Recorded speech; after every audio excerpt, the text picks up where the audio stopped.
table to make an offer of their own. The full story is coming up. Darwin Núñez was in action for Liverpool last night despite his future at the club being uncertain as AC Milan make an approach to sign him. Chelsea have spent big already this month. It looks like they aren't done yet. Could we see Alejandro Garnacho make the move to the capital? And David Moyes made it clear he needs signings before the season starts. News on their attempts to sign Keenan Dewsbury-Hall and Tyler Diblin.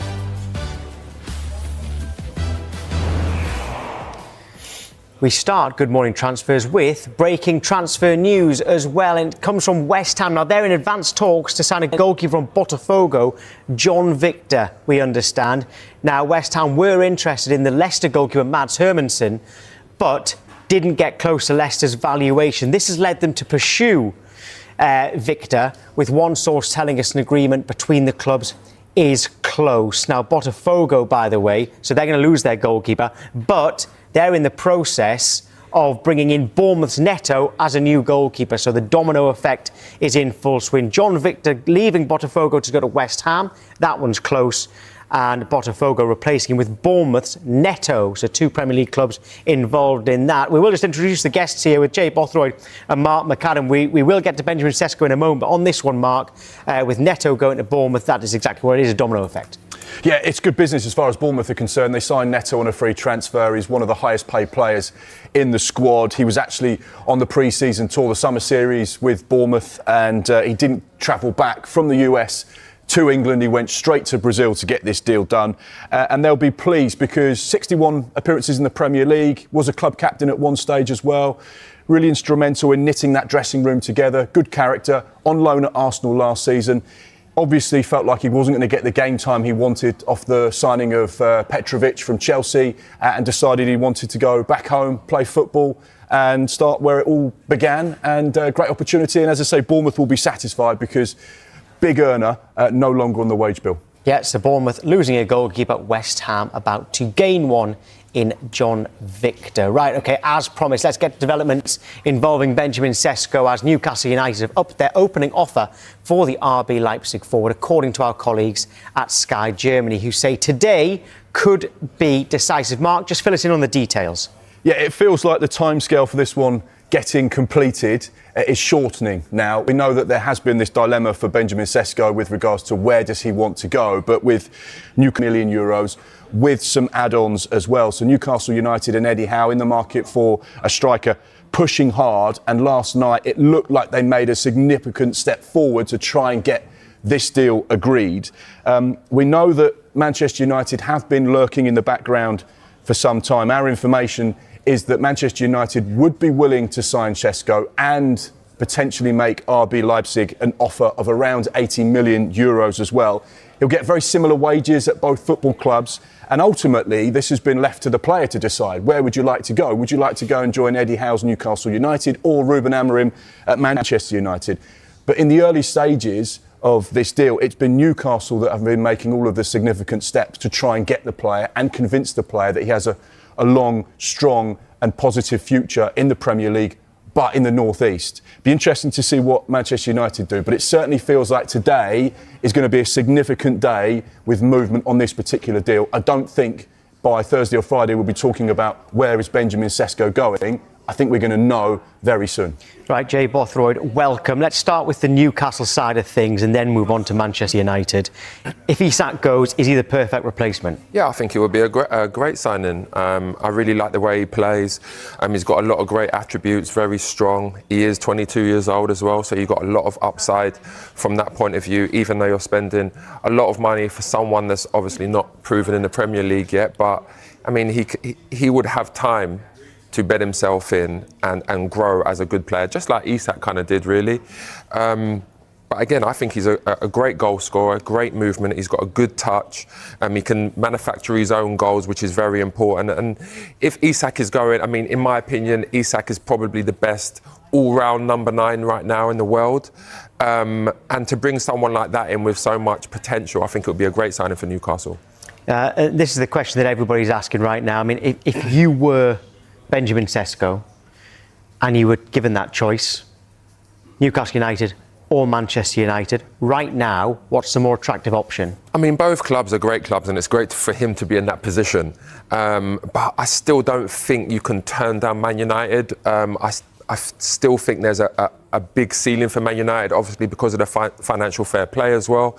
They're going to be able to do more things in the market going forward. But I can't see beyond Man United for me. I feel like he's made some, Amarim's made some really good signings, and Mbeumo, Cunha, and to have him as that focal point, that number 9, I think it would be great for him. But again, both clubs are great options. You know, every time I speak negatively about Newcastle, I always get stick. But I mean, Don't do it then. Yeah, no, I'm not speaking negative about him. I think there's two great clubs, but I just feel like, I think it's two great clubs, and I just feel like you still can't go see beyond Man United for this one. I'll tell you what, I'll counteract then. I think Newcastle would be the perfect next step for Benjamin Sesko because of one person only, Eddie Howe. You know, at 22 years old, he has age on his side. There's no question that he has the potential to be a top player, hence why you've got big Premier League clubs that are interested in him. Just 2 transfer summers ago, Real Madrid were tracking Sesko and had a plan to take him to Madrid at some stage in his career, and they've been monitoring him for such a long period of time. But when you look at him right now, he is almost exactly what Alexander Isak was. He needs to go to a club where he can play, where he can be developed, coached, and he can fulfill the potential that a lot of clubs have seen in him. And which club has the best track record of developing players in the Premier League over the last... Actually, at 22, we can go there for 3 or 4 years, and then at 25 or 26, then go and get the big money move or go and get the big Champions League club, which Newcastle are, by the way, at the moment. So for his career, it actually makes sense for him, if he's going to get similar wages at both clubs, to go and play Champions League football and to go and play under a coach that can develop him. So you're saying that Newcastle's stepping stone?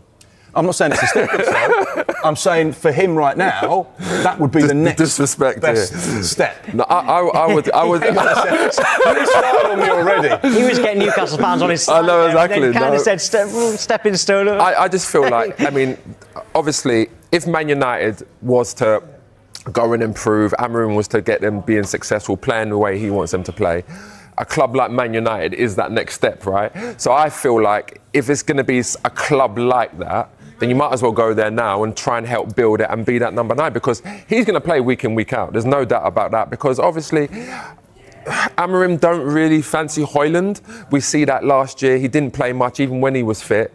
I feel like Sesko would be a great signing for Man United as well. You mentioned Højlund there. Could he be a trump card for Manchester United in terms of going the other way? They'd like him to be, but he won't be. Rasmus Højlund has made it quite clear to the hierarchy at Manchester United, I want to stay at Old Trafford, I want to fight for my place, I want to be a part of this new-look Manchester United team. We know that there has been discussions between RB Leipzig and Manchester United. It wouldn't be a swap deal, but there would potentially be, you know, RB Leipzig losing a striker and then gaining a striker in the same conversation. So it certainly suit them. But what we do know is that there is a lot of interest in Rasmus Højlund from teams in Serie A. I think virtually all of the big sides. He did well there, didn't he? Yeah, he did when he was at Atalanta. He wasn't there for a long period of time. His trajectory has been so sharp. Yeah. And he's moved from club to club to club quite quickly because he's done so well. And he's gone from being a £5 million player to a £70 million player. So therefore, there is an awareness about the qualities he has in Serie A, hence why there is a lot of clubs interested in him. We know that AC Milan, the latest side to express their interest in the player. Be interesting to see how things develop. But yeah, he's got options on the table, that's for sure. Well, that's Sesko. It does take us back to Alexander Isak, though, because he is back at the club's training ground. He was there yesterday. We had those shots of him arriving. His teammates will be arriving back soon. If you're in his position, Jay, how difficult will it be for Isak when those teammates come back in? I don't think it would be difficult for him, and I don't think difficult for him, and I don't think he's, because ultimately, again, he's what in their eyes, he's one of the best number 9s in the world. I think he's the best number 9 in the world. I think he'll slot back in. Obviously, they need him. They know how well he's played. They know how well he's developed over the last few years. So I don't think they'll give him a tough time. And to be honest, I feel like Eddie Howe. I mean, I've seen reports this morning that he said you've got to earn the right to train with the squad. I mean, That's ridiculous. Someone like that, he should be in that squad anyway, just in case he doesn't. I'm saying, because ultimately, Eddie Howe would probably be upsetting Isak by saying you have to train with an under 23. If you're a teammate, would you be siding with the player or the manager in this situation? I mean, if I was a player, I'd want my best player, my game changer, to train with us still, because there's no guarantee that he is going to leave. So you want him in and around the squad. Of course, Isak wants to leave. It seems like Newcastle want to sign him, even though we're exploring other options. But ultimately, I think that the players will welcome him, and he's going to go in there and be professional as well. Does he not have to set a precedent? The manager has to say, look, these are the rules of this football club. No one is bigger than Newcastle United, and if you want to be a part of this, you've got to fall into line. Otherwise, other players will think, well, actually, if I don't do as I'm told, I can just engineer my move. Yeah, I mean, there is part of that. I mean, we don't know exactly what's happened behind the scenes. But from my point of view, I look at it and I say there's a lot of, his injury, then he got sent home because his head's not right, then obviously there was a transfer. I feel like a lot has happened behind the scenes, and all we know is what Eddie Howe has said. And in this day and age of football, the manager's always right. That's the thing, the manager can't be wrong. So I feel like it's a difficult one, but I think that Isak's been fairly professional, even though he went to Real Sociedad and started training. And they had knowledge of that, even though Eddie Howe didn't. But again, I feel like his teammates will welcome him back because he's one of the best players in the world. Right, now to Everton, and their manager David Moyes thinks that they need 5 or 6 players in addition to the 4 signings they've already made this summer. Let's head to Everton's training ground and speak to our reporter Alan Irwin. Alan, good morning to you. First of all, what's the latest with the Chelsea midfielder Keenan Dewsbury-Hall and his possible move up there to Everton? Yeah, morning, Tom. Yeah, you're absolutely spot on as well. First of all, in your assessment from David Moyes, he's been clear in his assessments of the squad throughout the summer, really, following the end of last season, that he does need major new recruits because there is a real lack of strength in depth in the Everton squad. But they're addressing that situation, and they have brought in 4 new players prior to this latest arrival, which should go through, and that is Keenan Dewsbury-Hall coming in from Chelsea, where he really struggled for game time last season. Only figured in a couple of Premier League games, the 26-year-old. OK, he did get plenty of game time in their Europa Conference League run to the final and picking up that trophy. But as far as Everton are concerned, he would be an important acquisition. Now, the clubs have agreed a fee of around about £24 million with £3 to £4 million in add-ons. What's next is the personal terms and the medical, which Everton hope will go through over the course of the next 48 hours or so. David Moyes is clear that he wants a couple of central midfielders and a couple of wide players as well. It was fairly clear in the Premier League Summer Series over in America that Everton were struggling in terms of squad depth. The other clubs involved, those other 3 clubs, were all able to make about 10 changes, virtually a full team in the second half of those games. The maximum Everton could do really was 5 or 6 players, and David Moyes certainly wants up to 10 new players in total. He's managed to bring in 4 so far, if you include Charlie Alcaraz, who was brought in on a permanent deal after his loan expired at the end of the season. Well, you're talking about wide players there. I mean, how exciting is this potential move for the Southampton winger Tyler Dibling?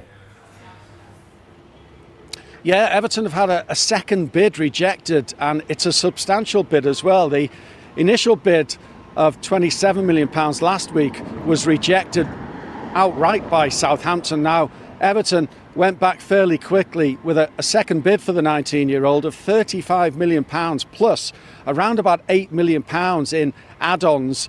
Now, that is quite a substantial total for United. A 19-year-old who's not played that much Premier League football. A very exciting prospect, as you say, and Everton seem determined to get their man, but will they go any higher than that £43 million that has been rejected by Southampton? Now, Everton fans know that that is an area that they need to improve upon, having lost a number of players in those wide positions last season. Everton certainly would want to bring in Tyler Dibbling. Unless Southampton are playing hardball, then Everton will turn their attention elsewhere. But the squad is being strengthened with that acquisition that should go through for Keenan Dewsbury Hall, the central midfielder. And if Tyler Dibbling can be brought in alongside him, then David Moyes will still want another 3 or 4 players before the season gets underway with Everton's first game, Monday Night Football, away at Leeds United. Everybody around the club is very much aware, and David Moyes has made it clear, we need bodies in, and we need them before the big kick-off. Yeah, it looks like they are trying hard. Alan, thank you. Yeah, we do understand there's also interest in Wilfred Ndidi from Leicester as well. Right, Mark, David Moyes made it clear he needs more signings, and a lot of them. Do you agree? Yeah, certainly looking at the squad list at the moment, this is obviously, it's supposed to be an exciting summer for Everton as they get ready for their brand new stadium. Obviously, David Moyes back at the club as well, so there's a feel-good factor, particularly with the way they finished the campaign. But he has said quite publicly they have struggled to get deals over the line, and for some reason, players have just not wanted to go to Everton at the moment, which almost baffles me because they're such a huge club and it's such a special place to go and play football. Tyler Dibbling, I really like, having watched him a lot down on the South Coast. I think he's an outstanding player with huge potential. Only a couple of Premier League goals last season. I was at the game where he scored against Ipswich, and you could see the type of quality he has in and around the box. Technically so gifted, great feet as well, with a great awareness. And it just reminds me of the time when David Moyes signed Jarrod Bowen from Hull, young player who he's turned into a Premier League, star. And maybe David sees some similar attributes and says to Tyler Dibbling, look, I can make you even better. I believe in you so much. He's only 19 years old. There's been a lot of interest. And Keenan Dewsbury Hall, again, outstanding for Leicester City. In that season, they got promoted under Enzo Maresca. Didn't get the game time at Chelsea. But someone with potential as well to develop and improve. He's 26. But yeah, you can see why they're looking for players. They need players in attacking positions. They need players through midfield. Defensively, they look quite solid, but certainly through the final thirds, they need to add bodies and they need to add quality as well. And Jay, Keenan Dewsbury Hall and Tyler Dibbling, is that the quality that Everton should be looking for? Yeah, definitely. I would say with Dibbling, I really liked Dibbling. Early on in his Southampton career, he showed a lot of potential. He's got similarities to Grealish early on in his career, even wears his socks the same way. But now he needs to show that consistency. And I know he's 19 years old, but he's got all the talent in the world. He's great at carrying the ball, like you said. But having someone like David Moyes potentially could definitely elevate his development as a player. And then on Dewsbury Hall, I think he's a really good player. He's just been starved of minutes at Chelsea just because the players that are in front of him are doing so well. It's hard to get them out the side. I always say that when you go to a club, yeah, you want to go to a big club, but you need the pathway to play. And at Chelsea, he has not had that at all. So it's a great move for him. Again, Everton are a huge club. They're moving into a great new stadium. I can't understand why more players ain't wanting to go there, to be honest. Right, well, they are trying to get players in, and we will keep you across everything here on Sky Sports News. Now, transfer news reaching us all the time, actually, from the Championship now, because Oxford United have announced the signing of Tottenham Hotspur striker Will Lancashire. That is on a season-long loan. Right, still to come, could Mark Gahey leave Crystal Palace? We'll discuss that and Chelsea's transfer business next.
Welcome back to Good Morning Transfers. Great to have you with us. Let's take a quick look at some of the stories making the back pages today. According to The Times, Newcastle are set to revive their interest in Crystal Palace defender Mark Gahey. Newcastle don't want to spend more than £40 million, but Palace apparently want £50 million. Anthony has turned down the chance to leave Manchester United for a third time this summer as he holds out for a return to Real Betis. That's according to the Daily Mirror. And Spanish newspaper Sport says that Tottenham have been told they'll have to pay £26 million to sign Spanish midfielder Marc Caicedo from Barcelona. Right, OK, that Mark Gahey story caught the eye. Jay, one, do you see Mark Gahey going? We know Newcastle want a centre-back, but we've also been working out that maybe Liverpool need a centre-back. Yeah. Does he suit both clubs? And others too? Yeah, definitely. I think more so Liverpool, to be honest, because Newcastle have centre-backs. Obviously, they got Dan Burn, Shah, Botman. Lascelles is still there. Lascelles is still there. But when you look at Liverpool, I don't know if there's any youth players coming through, but they've got Konate and, of course, Van Dijk. And if you're Gomez. But if you're going to compete in all competitions, you need more depth, especially at the back. I always say that, yes, forwards, wingers, they win games, but it's the defences that win titles. And that's what they've had, to be fair. Liverpool, they've been pretty solid. They haven't had many injuries, especially to Van Dijk since his bad injury a few years back. And then with Konate, when he was out, they had Quansah come in, but obviously he's left now. So I think it would be a better move for Gay to go to Liverpool. Obviously, they're champions as well. But again, it's not a terrible move to Newcastle because I feel like they are on the ascendancy, and it would still be a positive move for him. This time you've got Newcastle ahead of the good balance. What's Palace going to be like if they lose Eze and Gay? It's going to be a tough season for Palace if they lose them. But again, the best players in the Premier League, the best players in the world want to play at the best clubs. Just a quick one on Anthony there as well. One of the newspapers saying that he's rejected 3 moves away from Manchester United this summer. If you'd gone out on loan and had a successful loan, would you be thinking, I deserve a chance here, I don't want to leave? I think it's difficult for Anthony at Man United. I don't think that the way Amorim plays suits his style. Generally, he's going to want to play as a right winger, maybe even a left winger. He's not a number 10, and he's definitely not going to play right wing back, even though he could potentially do a job. I feel like maybe these clubs that he's turned down have been suggested by Man United and said, listen, you can go here. But the move hasn't suited him. And I always say that after a successful loan season, you have to go to the club that suits you, suits your style. And I don't think that's been that for him. And I feel like that's the case. It's not, he's being arrogant and turned it down for whatever reason. I just don't feel like the system at these clubs have suited him. And he feels that maybe he can go to a bigger club off the back of last season's loan. Well, let's get to Chelsea then. They've spent over £250 million already this summer. They're not done yet. Right, Mark? More than just a little bit of interest in Xavi Simons and Alejandro Garnacho. Yeah, 2 players that very much are on Chelsea's radar at the moment. Let's start with Xavi Simons. Someone, I don't know, but it feels like we've been aware of him for so many years. Maybe because he was at PSG, maybe because of the profile of player. Instagram. It feels like we've been aware of him. He's only 22 years old, but has he quite fulfilled that potential that Instagram thought he would when he was a youngster? I don't know. He's got 2 years left on his RB Leipzig contract. We know that Chelsea are interested in him. Obviously came through PSG. One of those players that has so much potential. We know that Chelsea have been in talks with RB Leipzig about a potential deal, but as of yet there's been no formal offer from Chelsea. He wasn't in the squad at the weekend against Atalanta, so it certainly points towards him potentially leaving. How he fits into that Chelsea side when they're stocked in every single position, I don't know, which leads you on to Alejandro Garnacho as well. We know that he has expressed an interest in staying in the Premier League. There hasn't been a huge amount of interest from other sides other than Chelsea, but there has been talks with Manchester United. I think the key thing here is going to be money. Manchester United are going to want to get top dollar for a player that they feel is potentially one of the best players in the Premier League on his day and could develop into being a top player. So it'd be interesting to see where Chelsea's offer is to Manchester United for one of the players that they want to try and get maximum value for. But yeah, it's going to have knock-on effect at the other players at Chelsea. But yeah, 2 players potentially on the radar of Chelsea. I'd be surprised if they didn't get both of them. It certainly feels like that's the direction of travel at the moment. And then once again, they'll try and sell to manipulate and make sure that they respect the PSR rules. Jake, can they fit them both in at Chelsea? When it comes to Xavi Simons, it's going to be an expensive backup because obviously he plays in a role that Cole Palmer's in. But yes, he can play in a few different positions. He had a great Euros, and I feel like that is why teams will be looking at him. But I think, again, it's an expensive backup. When it comes to Garnacho, he's got all the talent in the world. He can play on the left wing, he can play on the right wing, he's scored some important goals. But his attitude's been questionable. And, you know, I've spoken to some people in and around Man United, and they've said he's got, you know, a bad attitude right now. Maybe that's because he's not playing at Man United because, he clearly thinks he's good enough. But ultimately, he needs to go to a club that gives him the platform to go and play and express himself, but he needs to show a better attitude than what he's been showing so far. But there's no doubt I feel like Chelsea would be a great landing spot for him. So they might be coming in, but Mark, Chelsea are getting praise for the way they're letting players go too. Yeah, well, you just have to look at Kiernan Dewsbury-Hall, who's going to leave Stamford Bridge for virtually what they paid for him, despite him not playing a great deal last season. The same for Noni Madueke, you know, 30 million to Arsenal, 50 million there, so that's a £20 million profit. The one thing that Chelsea have done really well over the course of the last couple of years under Todd Boehly is they've recycled cash. And I don't think anyone quite understands what their transfer policy is and what they're trying to do. They clearly want to buy good young players that they see value in, with an ambition to either A, get them into the first team, but B, if they don't fulfil that potential, then they obviously believe that they can sell them for more money than what they've paid. So they're actually going to make cash.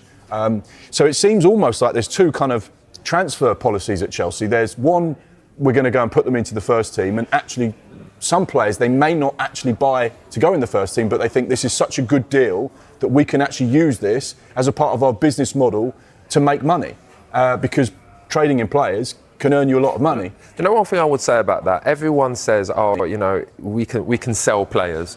But ultimately, there's some players there, especially someone like Sterling, that's on huge money. And it's like, Sterling's coming towards the end of his career. He might be looking at it saying, yes, I want to play, but I don't want to take a huge pay cut at the same time. So I feel like with someone like Sterling, it's more difficult to get rid of him.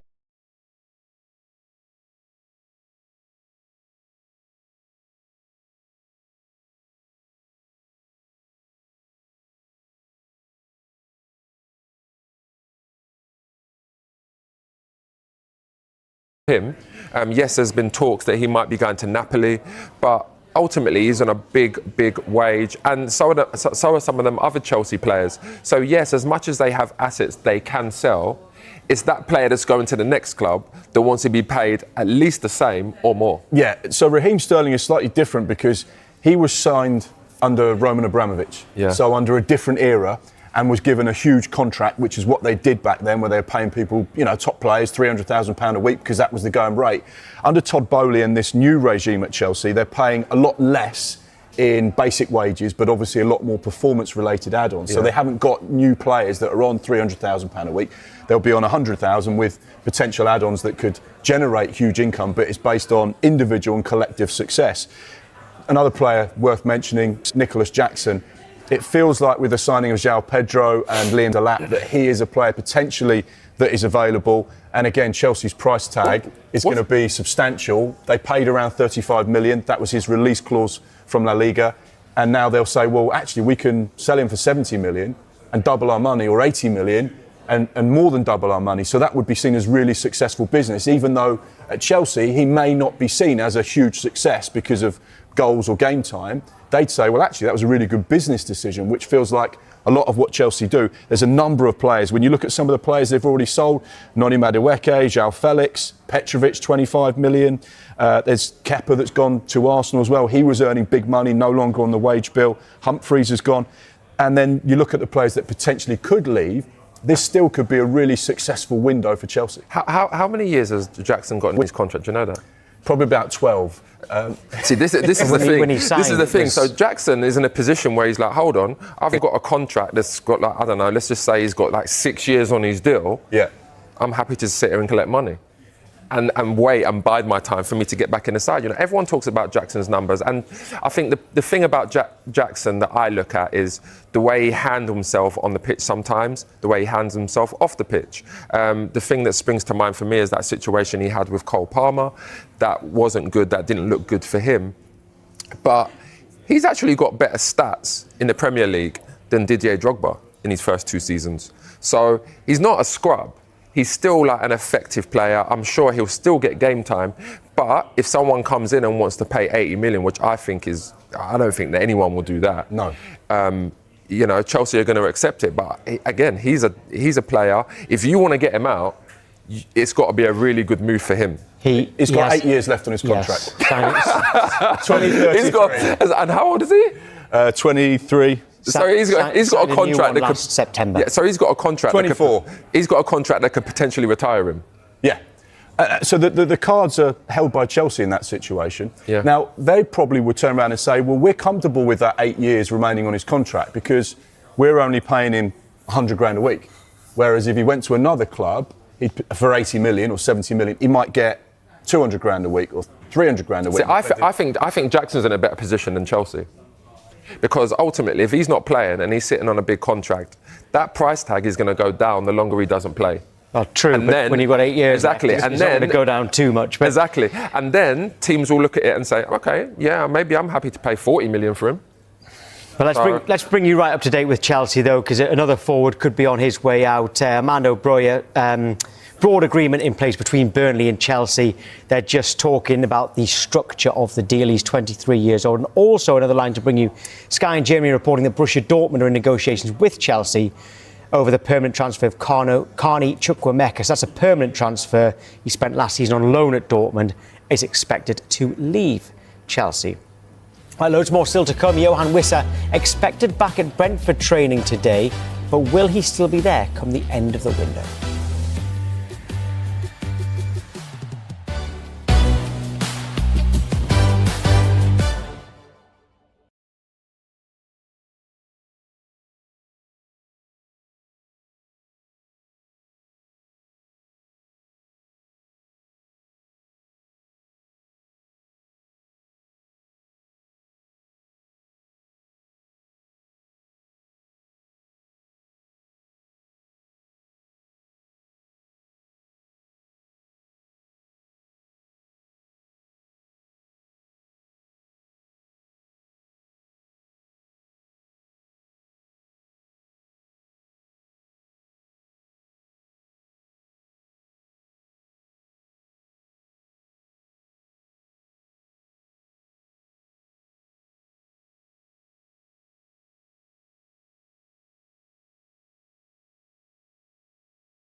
now offering £69 million as a fixed fee plus add-ons. AC Milan have made an initial approach to Liverpool to sign Darwin Núñez.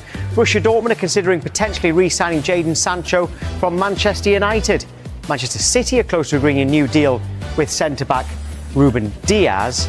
And Everton have had another offer for Tyler Dibbling rejected by Southampton, worth up to £43 million. They've also agreed a deal with Chelsea to sign Keenan Dewsbury-Hall. Newcastle goalkeeper Martin Dubravka, he's emerged as a primary target for Burnley, and Ipswich Town have agreed a deal in principle with Ajax for forward Chuba Akpom. The deal is a loan with an obligation to buy for £7 million if Ipswich get promoted. He was having a medical yesterday. Right, don't forget you can keep across all the latest information as it happens on our dedicated Transfer Centre blog. Scan that QR code on your screen. It will take you straight there. As promised, to Brentford and Johan Wissa. Mark, what's the latest with him? Yeah, this has become a little bit of a saga, hasn't it? We know that Newcastle are interested in the player. He wasn't involved over the course of the weekend. And Brentford's stance is quite simple. It's not for sale. You know, you're a key player for us. We don't want to lose you. And if we were to sell you, it'd be at the valuation we put on the player, not what you think you may or may not be worth. He's got 1 year left plus a club option, second year on his contract. He's not been training with the first team since leaving their pre-season tour of Portugal. He is, however, expected to train with the first team today. So it'll be interesting to see what happens over the course of the next sort of 6 hours or so. We'll get some developments here at Sky Sports News about what happened in training today. Clearly, whilst there have been a lot of players that have turned Newcastle United down over this summer, he is someone that is desperate to go to the North East and play for Eddie Howe. Will he get his wish? We'll have to wait and see. Jay, can you see both sides of that argument? Now that Mbeumo's gone, Brentford desperate to keep him, but Wissa wants Champions League football, which Newcastle can offer? Yeah, I can understand that him wanting to go there, but I think the way he's handled this situation is poor. That him saying he's never playing for Brentford again is just ridiculous, because there's no guarantee that he is going to get that move, and then when he has to go back into Brentford and play games, fans are going to be upset with him, the players will be upset with him, and you might say, well, look what Isak's done. Well, Isak's one of the best players in the world. Wissa is not, unfortunately. So for him, he just has to be humble and kind of act like Darwin Núñez is doing. Darwin Núñez has showed a great attitude, even though he is going to be second choice. He could even be third choice if Isak goes there. He's just kept his head down, he's worked hard, he's played the games. And that's what clubs want to see, that's what people want to see, especially when you're not one of the best players in the world. Right, come Brentford to Arsenal then, because they could be set to make a sale. Bundesliga club Stuttgart are in talks over the signing of midfielder Fabio Vieira. Okay, hasn't really worked out for him, Jay, but in terms of what else Arsenal need to do this summer, what else do they need to do? I definitely feel like they need to sign Eze. They need to get over that line. At the moment, I'll probably say Arsenal's business this summer has been a 7 out of 10. Obviously, we got Gyökeres in, which, you know, we've been dying out for a number 9 for many years now. But I think that if Arsenal got Eze over the line, then I'd say that's like a 9 out of 10 for a transfer window, because Eze is a fantastic player. He can play in that, you know, Arsenal play 3 in midfield. He can play left of the 3. He can play on left wing sometimes. I've seen him do it for England. But Arsenal, I feel like they need to do some more bits. You know, at the moment they're trying to fast track this Max Dowman. He looks like a fantastic player. But let's not forget Ifon Nwaneri. He's got a contract situation at the moment, but he's one of the best young players in the world. And I feel like they need to sort that out as soon as possible, because he is an absolute talent. Now, I spoke about pathways. It's difficult for Max Dowman and Ifon Nwaneri to go and play at Arsenal at the moment, because you've got Saka, one of the best wingers in the world. You've got Odegaard, you know, a top midfielder, especially. For Arsenal, he didn't have a great season last year, but he has been pretty consistent. He is a captain. So it's difficult for them to break in. And when you've got the talent like Ifon Nwaneri at Arsenal, you need to play them. People will say, you know, he's young, but ultimately he's good enough. He showed that last season. Now I feel like Arteta needs to give him the stage to go and play. But there's no doubt about it, Eze would be a great signing for Arsenal, and I hope he comes. If Eze only takes us a 9 out of 10, your standards are very, very high. Because, I mean, that's got to make 10. No, the perfect window would have been, again, the perfect would have been Isak. If Arsenal could have signed Isak, and that's no disrespect to Gyökeres, but I think everyone would want to have Isak in their team. But again, 9 out of 10 is still a great window. Well, it is, no doubt about it. Right, still to come. Still to come, we'll look at some of the big-name players who could still make moves this summer, including Jack Grealish.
Leicester to Manchester United in what was a world record fee for a defender, £80 million.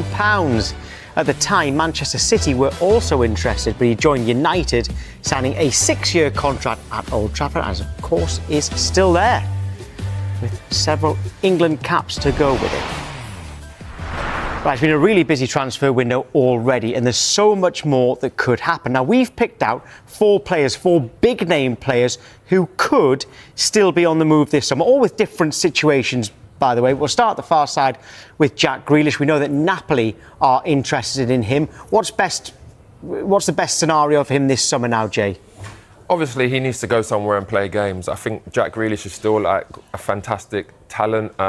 Obviously, he didn't play much last year, but the season before that he was very good, and Guardiola relied on him, especially in the Champions League for them defensive duties that he did. But last season was a terrible season for him. I think his next move, he needs to go in there and play week in, week out. I'm not sure if that would be Napoli. I would like to see him at somewhere like Aston Villa again, or Newcastle, or somewhere like that. Even someone like Everton. But there's no doubt about it. He needs to go and play now. And England, Mark. Well, that's World Cup next is summer. important next year. Yeah. That's it. Every single player, there's a number of players that will be thinking about next summer, and they need to position themselves throughout the course of this transfer window in a club where they feel like they're going to get game time and give themselves the best platform to play. And that's what's crucial for Jack Grealish. He needs to be somewhere, where he's happy and he's enjoying his football.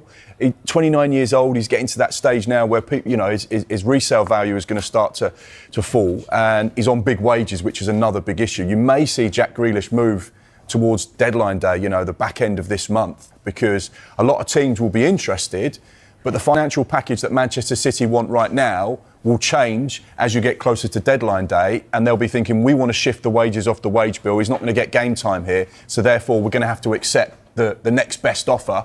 And ultimately, it will be about where Jack feels comfortable. Could see him going abroad as well. A number of teams in Europe would be interested in him. If Manchester City can do a bit of the heavy lifting with his wages, you could see a deal facilitate there. But he'll want to play Champions League, and he'll want to be at a club where he can give himself the best opportunity to be in Thomas Tuchel's squad. And just one more thing there as well. It's not easy adapting in a foreign country as well, especially someone like Italy. He'll have to learn a new language. That's going to be difficult for him. I feel like his best landing spot would be in the Premier League. Especially with the World Cup around the corner, he needs to play week in, week out. And I feel like if he's going to go to someone like Italy, it will be difficult for him to bed himself in, learn a language and perform at the same time. One thing about experience. Yeah, you did it. You exactly. did it. Napoli's interesting as well. We had Ashley Young on a transfer show a couple of weeks ago, and he said the reason he's still playing now in his 40s is because of Antonio Conte and the way he drilled the players like he'd never been drilled before in terms of his fitness levels and the intensity of the training sessions. So whilst it might look on the surface like being great, it might be quite a powerful, difficult move for him to make, and that adjustment might be quite substantial in the early stages. Yeah, and Raheem Sterling also... Napoli also interested in him. We talked about him a little bit earlier on, didn't we? So we'll go to Ollie Watkins now.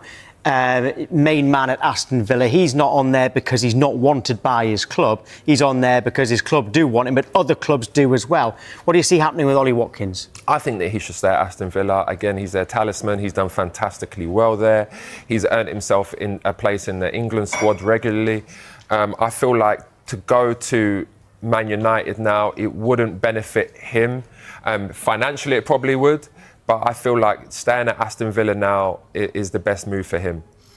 And that brings on to Jadon Sancho, another one who, at Manchester United, they tried so hard to sign him, Mark, but ultimately at this stage hasn't worked out. That there is still time. Of course, stranger things have happened. What's best for him? Because Dortmund, he's loved.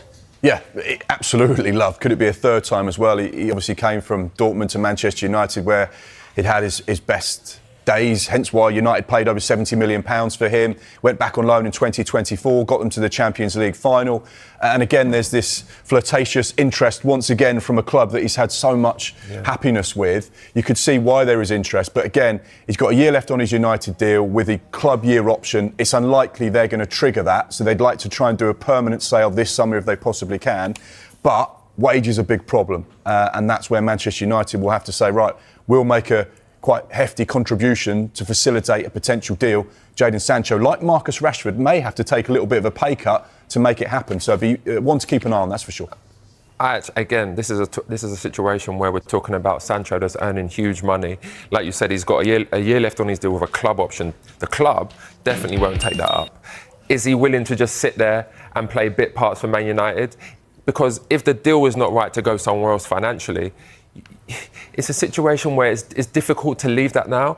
I mean, I've spoken to agents before and they always say, never leave money on the table because you never know what's going to happen. He might get an injury next year that puts him out for, a season. Then he's at a club that's paying him a fraction of his wages, and it's difficult. So people will say, he should move, he needs to go and play football. But ultimately, if it doesn't make financial sense, sometimes it's better to stay at the club. Yeah, right. Let's see what happens with them. Jay, thank you very much this morning. Tomorrow morning, morning, by the way, on Good Morning Transfers at 9 a.m. Former Brentford midfielder Sam Saunders will be with us, and Transfer Talk returns at midday. We'll be joined by South American football expert Tim Vickery as well as Mark McCann.